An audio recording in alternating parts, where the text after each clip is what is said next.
Hey, welcome back to How Hacks Happen. I'm Michelle Bousquet, and this is part 2 of our catfishing series.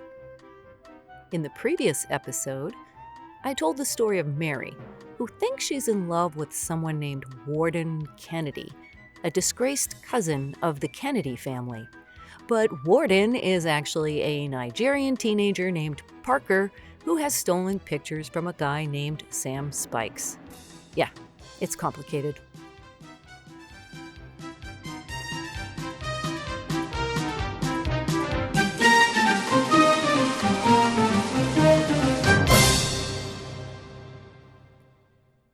Let's do a quick recap of Catfishing Part 1, which, if you haven't listened to it, I suggest you listen to that one first. Here we go. In Part 1, we talked about catfishing, which is when someone pretends to be someone else when chatting with people online. Yeah, catfishing is so rampant that it has its own name. To pose as Warden Kennedy online, Parker is using pictures of Sam Spikes, a handsome music teacher from Ireland who posts a lot of photos and videos on Instagram. Sam has no idea any of this is going on. He just likes to post to Instagram. But this rich resource gives Parker a lot of material to work with. As for Parker, he's used all manner of technology to convince Mary that Warden is real and that he's in love with her. He calls her his queen. He checks in to see if she's had breakfast. He says he loves her. And Mary has fallen for it. So where does Parker, go from here? What's the scam? Well, let's find out.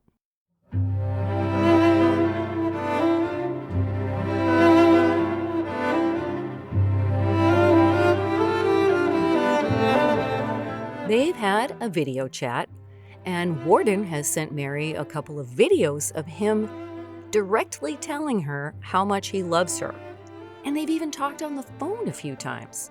Now, Warden's phone gets really terrible reception, though, so that part's been hard. But they chat via text messages all day long. The next logical step is for the two to meet in person, right? They're in love. Of course they want to meet each other. They agree that Warden will fly out to Pittsburgh in a couple of weeks. He can't come right away, he says, because he has an important commitment in a few days. He's going to Greece for a music education conference. Yep, that's it. Music in education. Sounds good. And then right after that, he will come and meet Mary. Warden promises to chat with Mary every day while he's in Greece, and he'll even send photos. And he even plans to bring her a special present. He hints that it might even be an engagement ring? Ooh. Oh, hold up there. What's really happening? If Warden doesn't exist, who's going to Greece? Let's take a look at what Parker is actually doing here. In Sam Spike's pictures, he found one of Sam posing in front of the Hagia Sophia, which is a famous mosque in Istanbul. And while Istanbul is in Turkey, not Greece, Turkey is pretty close to Greece, which is actually perfect for what Parker has in mind. Parker has to send Warden somewhere outside the United States, and right away, before Warden can make plans to meet with Mary, for one very good reason. The two of them are never going to meet. Ever. Never, ever, ever, ever. They can't meet because Warden doesn't exist. But at the same time, Parker needs for Mary to continue to be in love with Warden for as long as possible. If Warden delays visiting her in Pittsburgh for too long, she might just get on a plane and go look for him herself at the address he gave her on Long Island. And that can't happen either, because Warden doesn't live there. So at this point, the best way to keep the ruse going is to send Warden far, far away. But wait a minute. Warden has to come back at some point, right? Like, he's not moving to Greece. Ah, grasshopper. You are getting ahead of yourself. So let's get back to the story and see what's really going on here.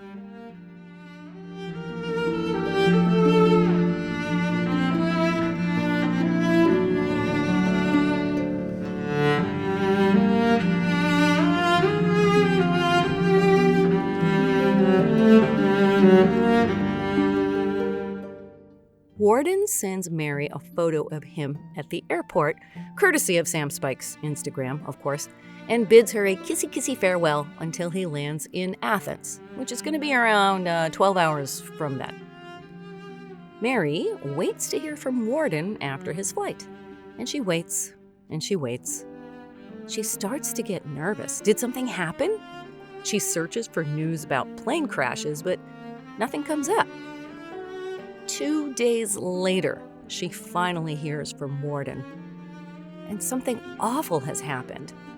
Warden has been injured and is now in the hospital. He even sends Mary a photo of him in a hospital bed. Wow, this is sad. How did this happen to Warden? Well, here's the story. Oh, hang on. Can I have some action music? Oh, that's perfect. All right, so Warden had a connecting flight to Athens through Istanbul in Turkey.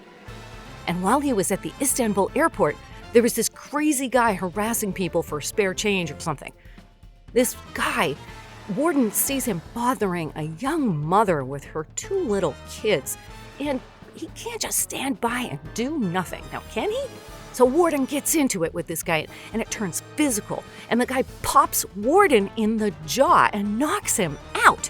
And when Warden lands on the floor, he gets a big gash in his head. And then the next thing Warden remembers is waking up in a hospital in Istanbul, Turkey.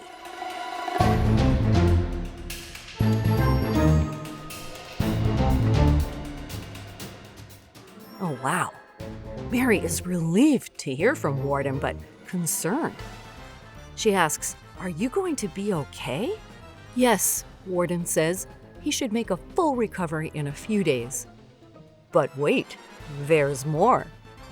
When Warden was taken to the hospital, the EMTs didn't grab his suitcase or any of his stuff, so he got to the hospital with no wallet, no passport, no laptop, no nothing. He doesn't even have his phone. He had to borrow a phone from a nurse so he could chat with Mary. And he can't even log into his bank account because his passwords are all on his laptop. Mary finds this very upsetting. To be in a foreign country all alone like that, it must be awful. Then, Mary types in the words that Parker, longs to hear, the words he's waited for all this time. She says, "How can I help?" And so it begins, the final phase of the catfishing scheme, the part that was the end goal all along, and that is money.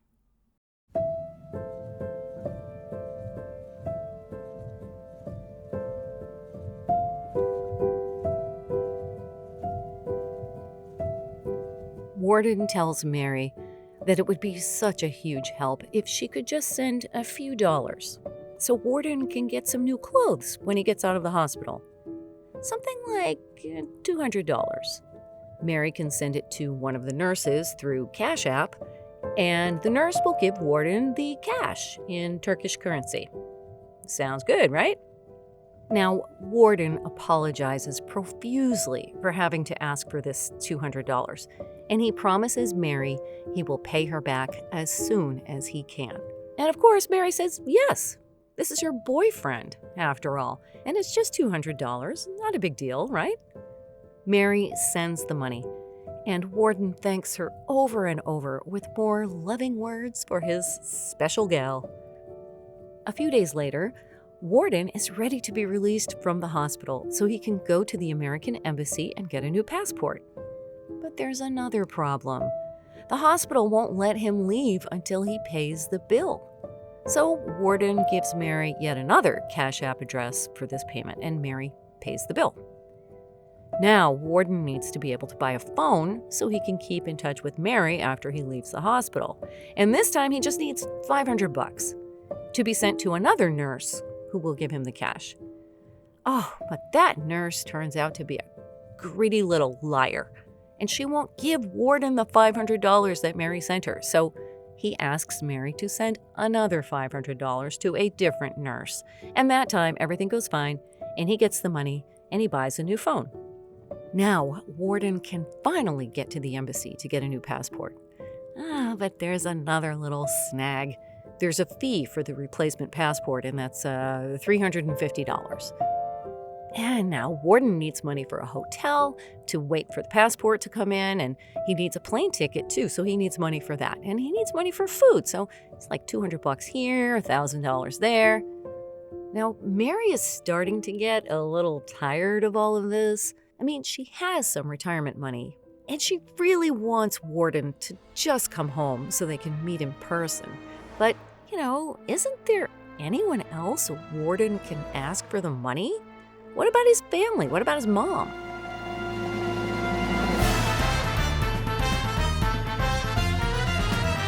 He reminds her that he's the black sheep, an outcast to everyone except his mother. And when he tried to call his mother a couple of days ago, his brother Joe answered the phone and told him that their mother had just had a stroke. Oh my God, a stroke? And now she's in a coma. And then Joe hung up on him, and now he won't answer his calls. So Mary is the only one who can help Warden. The only one. And he's counting on her to help him get out of this mess, to get him home. And as sad as he is about his mother, this means she's probably going to die soon. And Warden will get that big $83 million inheritance, and he and Mary can buy that house in the country, and he can start his political career, and they're going to live happily ever after. Remember the dream, Mary. Just you and me together forever.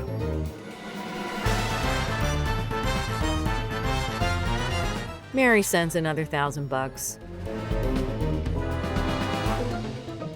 But there always seem to be more problems. The airport contacts Warden to say they have his bag. That's great. He can come and get his stuff. It's amazing news. But now Warden needs money for the taxi, of course. Then he gets to the airport, and the next thing is he gets arrested. Somebody planted drugs in his bag, which he swears he did not put there. So Warden needs bail money now, and he wants Mary to put cash in a box and send it to his lawyer in Denver, because that way the payment will be untraceable and Warden's political rivals won't find out and use that against him. And after he's bailed out, he has to stick around for 2 more weeks until the hearing. The Turkish police say they'll probably drop the charges, but Warden has to show up at court. And because of the arrest, the embassy is revoking his new passport, and he has to go in and apply for another one, which means another fee. A couple $100 here, $1,000 there. Sometimes it's Cash App, sometimes it's gift cards. One time, Warden even had Mary go to a Bitcoin ATM an hour away and deposit money there. And it's always to different addresses. And with all this, Warden still can't get home. He buys a plane ticket with money Mary sent him, and the flight gets canceled. And it was a non-refundable ticket. He doesn't get any money back. Oh, and then Warden drops his phone on the subway tracks, and the phone's ruined and needs a new one. Warden has got to be the unluckiest man ever.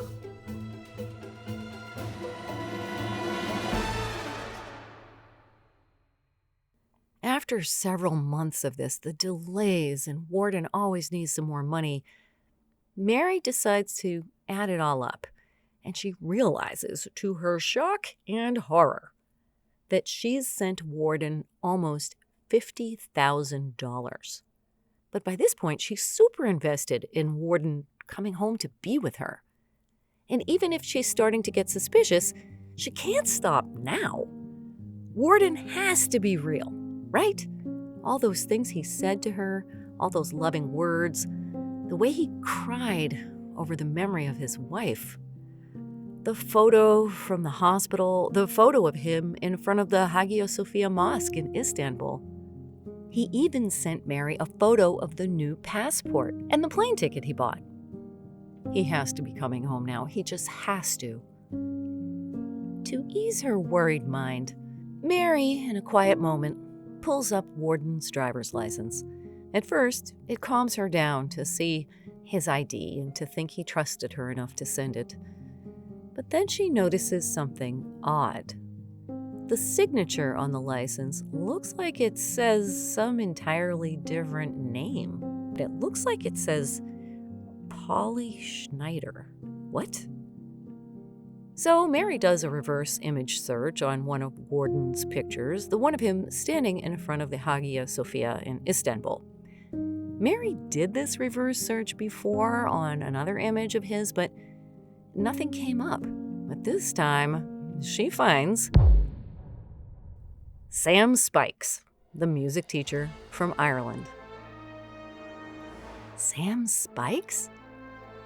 Mary wonders, has this guy been catfishing me, pretending to be Warden Kennedy?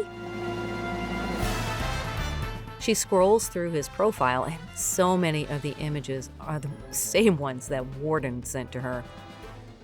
Mary starts feeling the fury and the hurt bubbling up when she sees that Sam is married, very much married, with 2 young kids.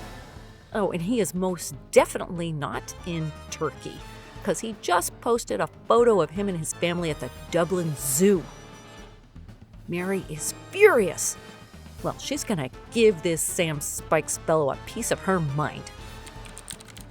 Mary starts typing a long and nasty comment on the zoo photo, calling Sam out as a liar and a cheat. But just as she's about to hit the post button, she spots a pinned post on Sam's profile. It's a message saying that he is aware that his photos have been used in romance scams, and there is nothing he is able to do about it. He expresses sympathy for the victims, but says that he's never received any money from anyone online, nor has he ever asked for it. Mary's stomach sinks as reality sets in. Someone else has been pretending to be Sam, or rather, Warden, using Sam's pictures, making up fake documents and photoshopping pictures. Warden is never coming home because Warden doesn't exist. And Mary comes to the stark realization that she's been scammed by a catfish. It was a romance scam. For Mary, it's humiliating, it's heartbreaking. It's not just the money, it's the fact that Mary thought she had found someone to spend the rest of her life with, and now that person is just gone. Now, let's give Mary a little privacy while she processes her feelings. And let's talk about Parker.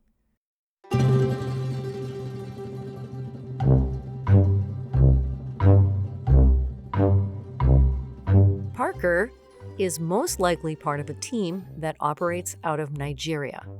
They steal photos of attractive people off of Instagram and make fake profiles, then befriend lonely people online. They follow a script that includes a sob story and showering their victims with love. They send photoshopped IDs and photos, and they set up fake video chats and make AI-generated videos so they'll seem legit. Then they fake some sort of crisis that urgently requires money. If the victim sends even a little money, the catfish knows they'll send more. And at that point, the catfish won't ever stop asking. As long as the victim keeps chatting, they'll keep asking for money. Because that's the whole purpose of catfishing here. They do it for the money. Because somewhere, sometimes, somebody figured out that romance scams are profitable. You might wonder, why doesn't somebody put a stop to this? Can't the victim sue for fraud? Isn't catfishing illegal? Well, yes and no. Setting up a fake social media profile is not illegal. It's against the terms of service for most of the platforms, but they can't do much about it other than take the profile down. And they might not even do that. If a fake profile is reported, Facebook and Instagram unleash their AI bots on it to see if it raises any red flags. And all too often, the bot reports back that, nope, it's fine, nothing wrong with that fake profile. So tell that to country star Chase Rice, whose photos have been used so often in romance scams that he actually has an entire page of his website devoted to explaining this.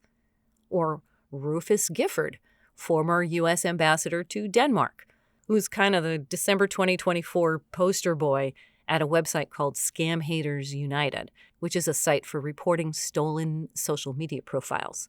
Oh, and don't get me started about Johnny Depp. As for suing Parker and his friends for fraud, that's not really feasible.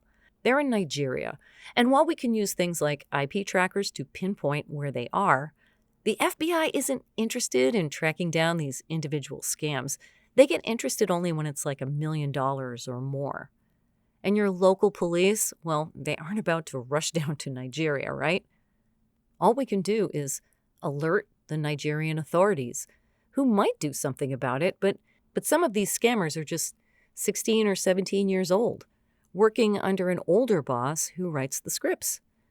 And as far as they're concerned, this is just their job. Nigeria doesn't have the greatest economy right now, and this is a pretty sweet gig, just chatting with little old ladies all day. Another thing is that these scammers don't just target women either. When they target men, the Parkers of the world will pretend to be a very attractive younger woman, like an OnlyFans model or a porn star, with the sob story that they're trying to get out of this seedy business, but their manager is holding them to an unfair contract, and this same manager withholds all their money and won't let them have access to their bank account. Oh, and they're so happy they met Ralph, the 75-year-old retired construction worker living in a trailer in Alabama, because they know Ralph will treat them right, take care of them, if only Ralph can send $200 for gas money just this week. And if you've gotten this far in the story and still don't believe it can be this bad, I recommend that you check out the YouTube channel Catfished.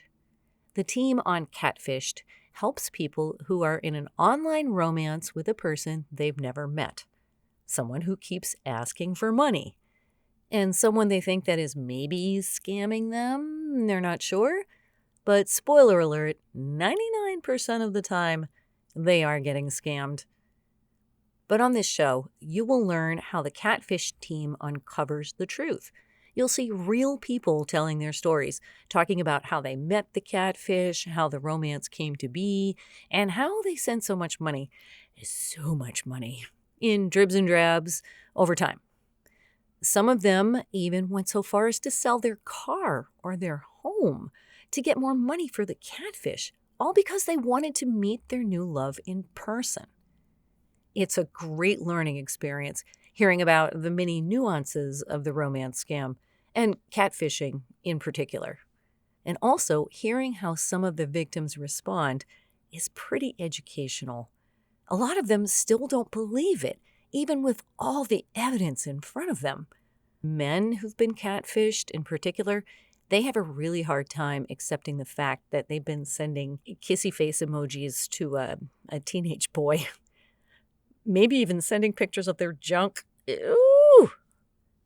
One woman on Catfished, when she was shown all the facts, she said, "I told him he has to stop asking me for money."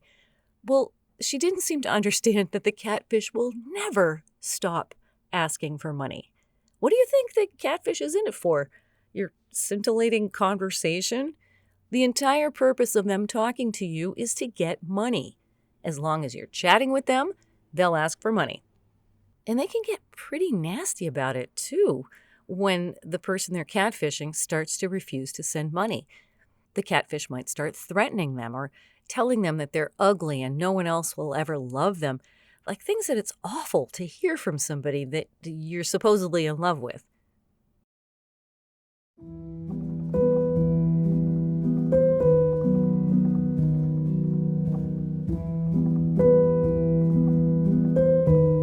All right, let's take a peek in at Mary and see how she's doing. Mary has the chat app open, and there's a bunch of fresh messages from Warden.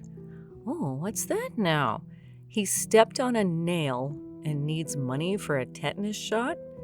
I swear, Warden is the most accident-prone man in the history of the universe. Mary has a couple of choices at this point. Choice number 1 is she can block Warden, report the fraud to the police, and get on with her life. That $50,000 is gone, and Mary can accept that. Or choice number 2, Mary can confront Warden about his lies and unleash her fury on him. This is, unfortunately, the first instinct of a lot of victims. They want to say their piece. They want the scammer to apologize and then send the money back. Well, I can tell you right now, that's never going to happen.